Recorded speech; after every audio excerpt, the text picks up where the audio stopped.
When you drop in to visit a senior's lodge, see your loved ones, you may have likely seen some recreational therapist activities taking place. You know, it may seem like a lot of fun and games, but there's more to it than meets the eye. Joining me now at the desk is Nicole Stead, recreational therapist with Lethbridge, Alberta Health Services. Welcome to Bridge City News. Thank you very much. So it's not all fun and games, isn't it, when you're working with a lot of seniors, recreational therapy? You try to make it fun, but there's not so hidden agenda involved too, right, for their health? Absolutely. So it is definitely a very important service in healthcare.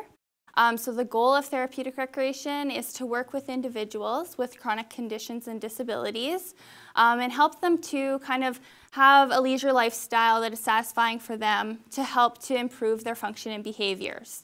So we're really looking at using leisure and recreation to achieve health outcomes. So what kind of health issues do you really provide a lot of services for them? So when we're looking at different services for different individuals, lots of people think we work with just seniors. That's it, only seniors. But really, we work with people the age of 18 and up. So that can be people who've had a stroke in the past, people adjusting to disabilities such as a spinal cord injury, mental health concerns. And we've been working a lot with palliative care clients and their family members to provide comfort and support for them. And just allowing them the opportunity to have some meaningful leisure and recreation in their lives. I know I was involved in a serious car accident about 8 years ago, and I had a real tough time as well, and I had to go through a lot of therapy, and I'm very thankful for a lot of the therapists who are out there to be able to help me. And sometimes you have to teach people how to walk again. Absolutely. You know, how to eat again. I mean, there's just so much involved, isn't there? There is. And really, like, when we're looking at leisure and recreation, people always have leisure and recreation in their lives. When they go through an accident or a traumatizing experience like that and that's taken away from them, that affects them huge. Even getting dressed, I guess, sometimes is a challenge, right? Absolutely. People involved in accidents. Putting on socks is a problem. Yeah, can be a challenge, right? For sure. But is the bulk of your work, though, taking place in a lot of seniors' homes and senior lodges? Not necessarily. No. So when people go into these seniors' lodges and facilities, they'll see activities happening. That's not really us as recreation therapists. That's their activity coordinators that are doing those types of things. We can go into those facilities and provide one-to-one assessment and then do our interventions with them there if their needs aren't being met through the activities. But since I am a recreation therapist in the community, I actually do a lot of work in clients' homes. Or helping to integrate them into the community. We offer many community programs, so expressive arts at CASA here in Lethbridge, or our many aquatic programs, our walking and wellness programs. And that's good on the joints, right? The aquatic programs. Absolutely, yeah. It's not hard like running. Absolutely. So we do offer all of those, and I'll look at other community programs that are offered at the YMCA, libraries, that kind of thing, and just see what my client is interested in and help them and support them in going to those different activities. So Nicole, what kind of programs would you offer to help people battling dementia?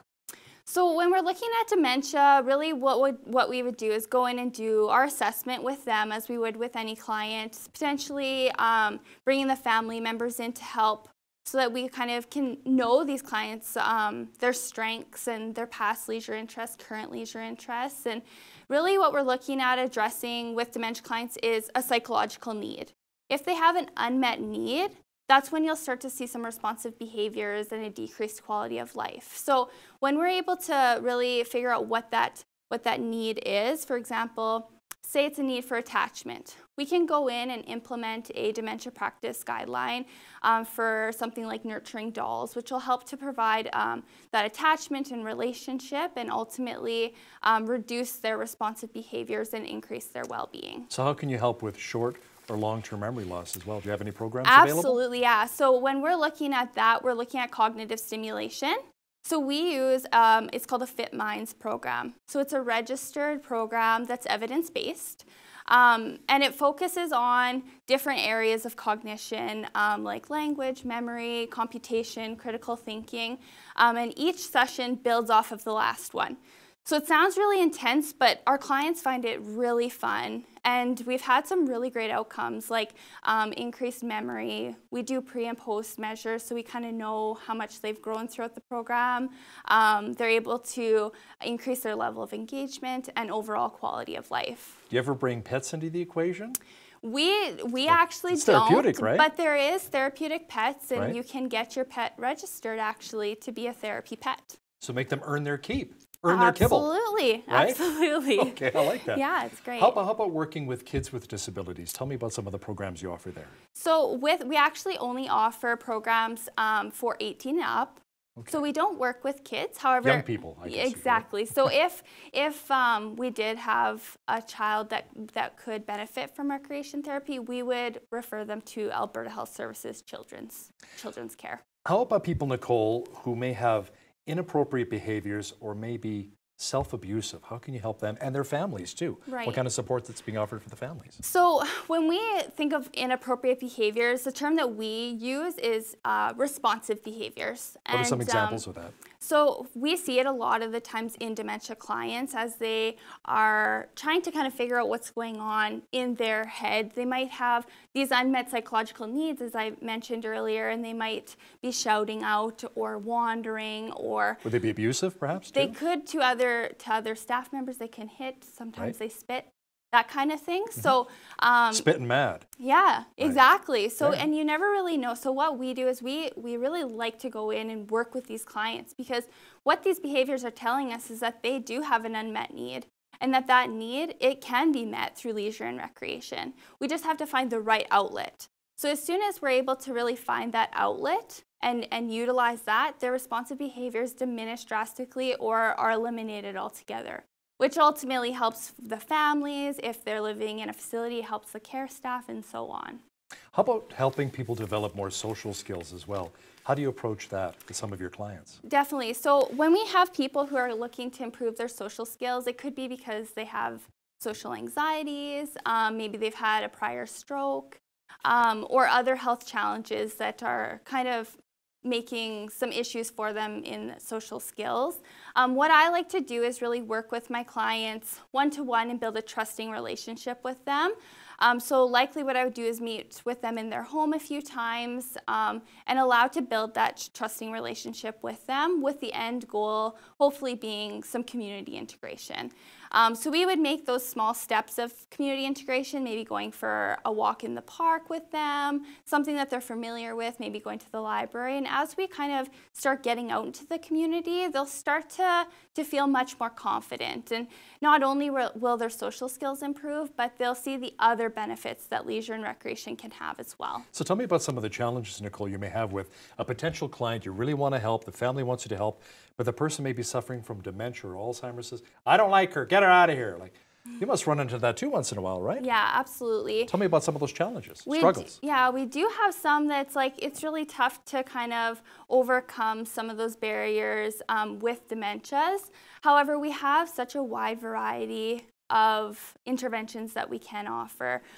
We offer like wheelchair biking, duet wheelchair biking, sensory stimulation, active living, and we really just look at targeting that unmet need. And once we can really just kind of find the right avenues to get into make that client really engaged in different activities, their responsive behaviors are diminished drastically. So I guess maybe you do some homework, talk to the family members. What does this individual like to do? Absolutely, and a lot of it is trial and error as well.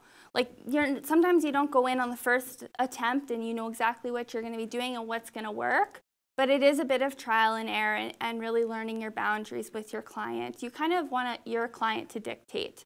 You know, you want them to feel like they know themselves better than what you do, because it's true. They definitely do. You want them to feel at ease and relaxed, absolutely, right? That's really absolutely. Important. So how do you help a lot of your clients then improve their language and communication skills? So through language and communication, we can use that FitMinds program that I mentioned earlier, because it does have a language component.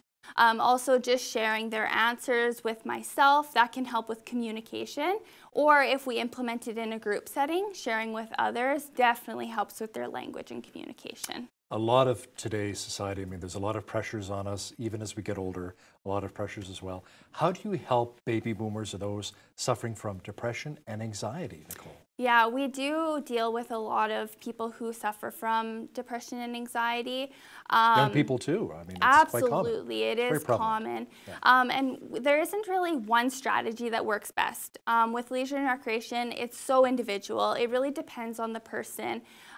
What's like one activity that might provide relief from depression in one person will heighten depression and anxiety in another. So it's really just learning to work with them collaboratively in a shared care approach to kind of find those right avenues for that person. We do have specific interventions that are used to help decrease depression, such as increased activities outdoors. That always helps.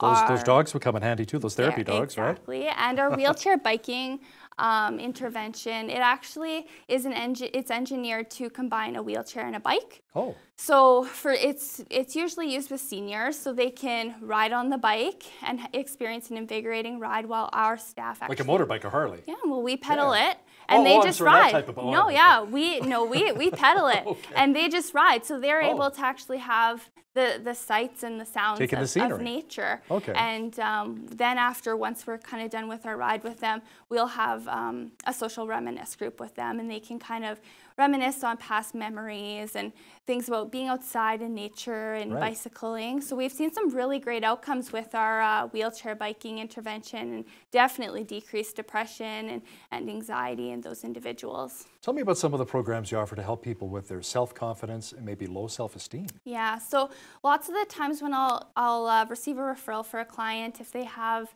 that lower confidence level, I like to reflect with them on their strengths. Everyone has strengths. Sometimes it's hard for them to see their own strengths. So just kind of showing them that they do have many strengths, and even if they have some barriers to leisure and recreation, we can overcome them together. We can adapt the activity. We can learn new skills so that they can engage in a new activity, and really just allowing them to have success, overall increased life satisfaction. And we like to meet our clients where they're at rather than to push them to where we think they should be. Nicole, tell me about some of the real rewards you get out of being a recreational therapist. It's very rewarding. Overall, just seeing improvements in my clients on a day-to-day basis is amazing. After working with them for 10 to 12 weeks, I'll often see a huge improvement in their quality of life. And just connecting with their family members, it's just, you get so much gratitude from the family and the clients themselves. It's just so rewarding. Yeah, tell me about some of the feedback you get from some of the family members. Yeah. You know, maybe the son or daughter of their mom or dad, or lots of the times or a child. You know, yeah, we'll get younger person. We'll get feedback just saying that they never have seen this side of their loved one, or they haven't seen this side of their loved one in such a long time, and that they couldn't believe that they engaged in all these activities when they've been trying and trying and trying for many months. And it's just amazing to make a breakthrough with a client and not only show the client that they're able to do more than what they think, but just really showing the family as well that they are capable. Tell me about some potential new exciting programs that are coming downstream here that you're excited about to help a lot of your clients. Yeah, so we do have a lot in the works. Our aquatic program is taken off. It's huge. It's growing. We have many. We'll be offering, we did this last year, and we'll be doing it again this year, our aquatic program at Henderson Outdoor Pool. Oh, nice. So that'll be starting in July again, and we'll be running it on Tuesdays and Thursdays, and that's really, it's open. We don't require referrals for that. We just kind of allow people to come and enjoy it. So we will lead it and have people come, and it's great. It happens before the pool actually opens, so it's not full of kids screaming. So it's really great. It's very therapeutic, and just having people that come out and that's their only activity for the week, they love it. It's amazing. Awesome. Nicole Stead, recreational therapist with Lethbridge, Alberta Health Services. Thanks so much for joining me today. Thank you so much. On behalf of all of us here at Bridge City News, I'm Hal Roberts. God bless and have a great night.